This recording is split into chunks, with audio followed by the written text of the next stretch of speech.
C'est une histoire méconnue que l'on va vous raconter ce matin, celle des frères Frenkel. Vous ne les connaissez sans doute pas. Et pourtant, ce sont l'équivalent pour le Moyen-Orient et l'Afrique de Walt Disney. En effet, dans les années 1930, 3 frères juifs, Herschel, Shlomo et David Frenkel, créent le premier héros de cartoon du monde arabe, baptisé Mich Mich. Inconnu du monde occidental, leur mémoire a été enfin réhabilitée ces derniers temps grâce à un documentaire inédit franco-israélien de la réalisatrice Tal Michael, documentaire du nom arabe de Boukra Fil Mich Mich, sorti il y a quelques mois et projeté depuis dans plusieurs festivals à travers le monde.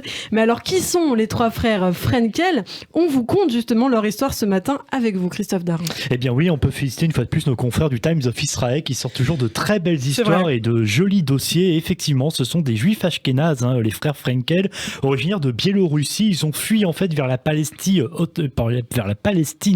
je vais y arriver, ottomane. C'est dur le matin. Hélas, pendant la Première Guerre mondiale, soyons sérieux, les autorités ottomanes déportent la population juive de la région vers Alexandrie et c'est là que les frères Frenkel vivent. On est donc là pendant l'entre-deux-guerres. Et en 1929, c'est en voyant en fait un film d'animation baptisé Steamboat Willie d'un certain Walt Disney, donc avec en vedette Mickey Mouse, que les frères ont le déclic. Oui, ils ont peut-être été même parmi les premiers à voir ça, parce qu'on est en 29 et c'est vraiment les tout débuts de la carrière de Walt Disney. En tout cas, les 3 frères décident de créer leur propre film d'animation. Il y a donc un véritable déclic effectivement qui se joue. Donc ils sont en Égypte. Alors bien sûr, vu le contexte de l'époque et leur parcours personnel, ils n'ont pas les compétences requises dans le film d'animation. Ils n'ont pas non plus vraiment de moyens d'apprendre, mais ils y croient, ils travaillent. Et surtout, chacun a une tâche bien précise. David, qui lui a travaillé pour une entreprise de meubles, va être chargé des dessins. Il utilise des techniques de peinture chinoise, notamment. Shlomo lui réalise avec des machines assez sophistiquées qu'il invente. Et puis Herschel, lui, c'est le producteur. Chacun a sa tâche particulière. Ouais. Et les frères Frenkel vont alors proposer leur ambitieux projet à une banque égyptienne, mais là, ce sera plus compliqué. Eh ben oui, l'un des responsables leur dit tout simplement que leur projet est Mafish Faïda, c'est-à-dire inutile en arabe. Alors ils insistent, ils donnent des garanties et même refus, toujours du responsable de la banque, qui leur lance l'expression Boukra Fi Mich Mich, ou je la traduis, quand les abricots fleurissent. En fait, c'est une référence à la courte saison des abricots en Égypte. Et en fait, on peut faire de cette expression l'équivalent de l'expression, vous savez, française, quand les poules auront des dents. En clair, les frères Frenkel peuvent encore attendre bien longtemps avant d'obtenir un financement pour leur beau projet. Quand les abricots fleurissent, on la ressortira celle-là, Christophe. Oui. Mais comme on dit, à quelque chose malheur est bon, et les 3 frères vont s'accrocher. Ils réalisent alors un premier film, Marco Monkey, puis la fameuse expression utilisée par le banquier va aussi leur inspirer un personnage. Eh ben oui, le personnage de Mich Mich FN, que l'on pourrait traduire mot pour mot par abricot respectable, ce qui, je vous l'accorde, ne veut strictement rien dire. Alors, qui est ce Mich Mich Effendi ? Eh bien, en fait, c'est un jeune homme au visage jovial, d'ailleurs qui ressemble un petit peu à Pinocchio, étonnamment, et qui porte le fameux chéchia égyptien sur la tête, de couleur rouge, un costume, un nœud papillon, tout cela est très coloré, et puis il devient un personnage, en fait, très populaire dans l'Égypte des années 30 et 40. On le retrouve, par exemple, ce personnage dans un film de propagande du roi Farouk, il gouverne alors l'Égypte. C'est un film réalisé en collaboration avec l'armée de la dernière puissance coloniale en Égypte, l'Empire britannique. Donc en fait, notre Mich Mich est une sorte d'archétype du soldat égyptien idéal.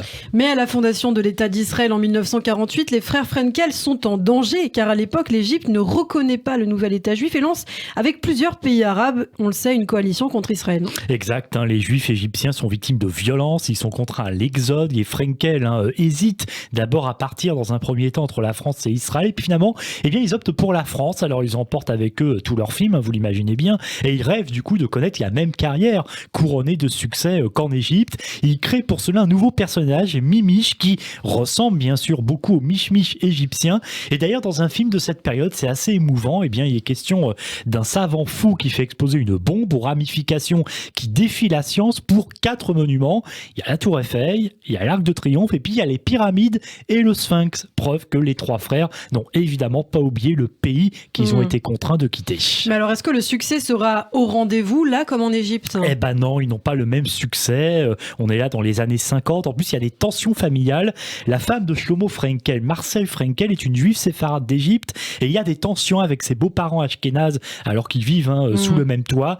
Marcel Frenkel est alors convaincu que son époux et ses 2 frères n'ont pas d'avenir dans le dessin animé, qu'ils peuvent passer à autre chose. Du coup, le travail des frères Frenkel tombe dans l'oubli. Eux, évidemment, prennent de l'âge et ils décèdent. Et ce Ce n'est seulement que depuis quelques années que l'on a retrouvé leurs bobines et qu'elles sont restaurées. Et il faut souligner donc aussi le travail très important de la cinéaste israélienne Tal Michael dans cette réhabilitation. Eh bien oui, c'est là effectivement qu'elle apparaît, puisqu'en fait tout est parti de la lecture d'un livre électronique sur l'animation par Tal Michael. Son auteur, en fait, écrit que l'animation égyptienne date des années 50, 60. Or, la réalisatrice Tal Michael fait une recherche sur le sujet et elle trouve sur Internet un article d'un certain Didier Frenkel, qui n'est autre que le fils de Shlomo Frenkel, l'un des trois frères. Et en fait, ce dernier fait remonter l'animation égyptienne aux années 30. Donc vous voyez quand même beaucoup plus tôt que ce qui est dit, on va dire, de manière officielle.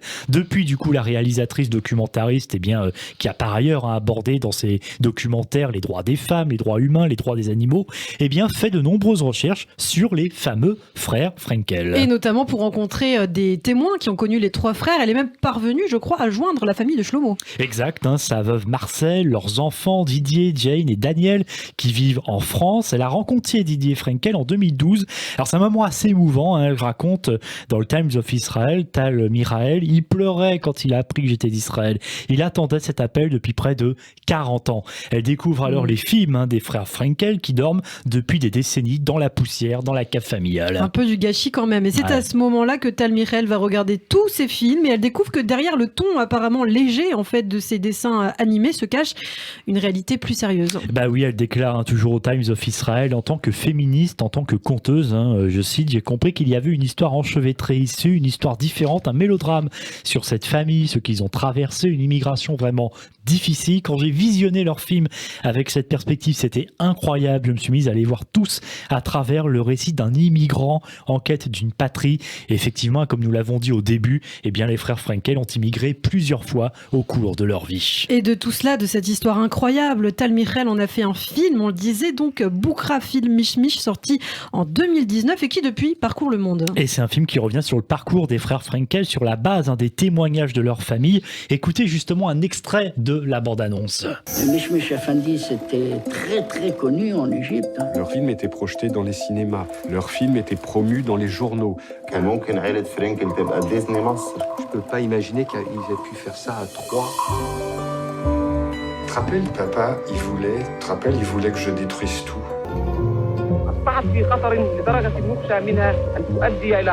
La vie n'était plus possible. On ne pouvait pas rester. Que nous sommes arrivés dans la capitale. C'est la version francisée de Mishmish. Voilà. Je pense qu'ils n'étaient pas pris au sérieux.